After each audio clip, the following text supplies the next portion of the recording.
คักเด้อใจแม่นสิยังฮักเขาคือเก่าก็ต้องถอยออกมา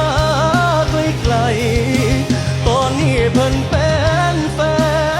นคนอื่นจำใส่สมองเอาไว้แม่นน้ำตาสิไหลก็ต้องเฮ็ดใจยามคิดฮอดเราแม่นน้ำตาสิไหลก็ต้องบอกใจว่าเพิ่น